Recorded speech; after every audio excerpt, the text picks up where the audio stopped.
The word says they were healed by the sharing of their testimony, not by their secrets.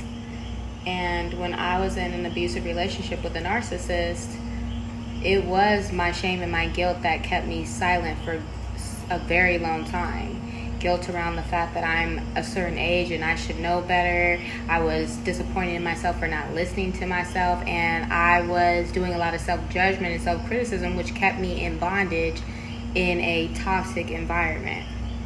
And it wasn't until I started to confess, started to share what was going on with me, share the tests that I was secretly going through on my own with others, that I began to get the relief. I became so delusional that I was willing to attempt to change my partner, which all of you all who are narcissist victims or survivors know you can't change a narcissist. They have to want to change themselves. But I thought that he might be able to change. And that was a very toxic form of delusion, because we all know that you can't change anybody but yourself. But that's how trauma bonded I was. That I was willing to believe this story, my cognitive dissonance. I created a story that maybe he could change and things would get better, because that would make me feel better about the guilt and shame that I created for myself. And it wasn't until I showed myself grace and began to confess. I stopped being worried about the opinions of others, because it was my life. And so people will always have an opinion, but I may not always have my life. That's how dangerous and crazy the environment was becoming. Extremely mentally, physically, emotionally draining and toxic. And I reached out for help. And I think that that's the most courageous, self-loving action I had ever taken in those 2.5 years I was with this person.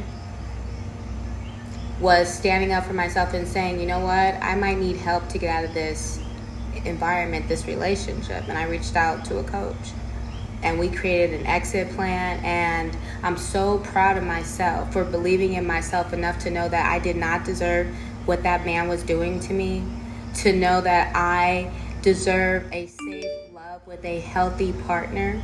And the first action I took to achieving that goal was saying no more and confessing with my mouth that this is not going to be my story. Not near more day, okay? Now, I'm not saying that it was easy, but what I'm saying is that it can be done. And that people who hurt you, who continuously cheat on you, who lie, who financially abuse you, physically abuse you, that's not love. And please don't confuse loyalty with love. They're very different.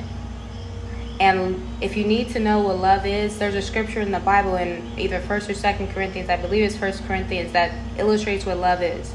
It's not jealous. It's not revengeful. It doesn't say anything about abuse. So stop telling yourself that this person loves you.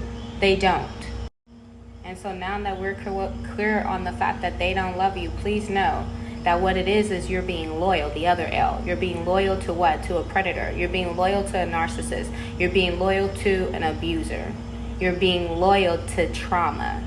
And a lot of times, unfortunately, that stems from being loyal to, the people who traumatized us in our childhood, like our parents. We were loyal to them, even though they neglected us, abused us, spoke crazy to us, all nine, but we still riding for them. It's kind of like the Stockholm Syndrome. Defending your abuser, and then you grow up and you get in relationships and you defend your abuser. Same thing. Stop recreating your childhood in your adult life. Reach out to me. I'm Coach Love.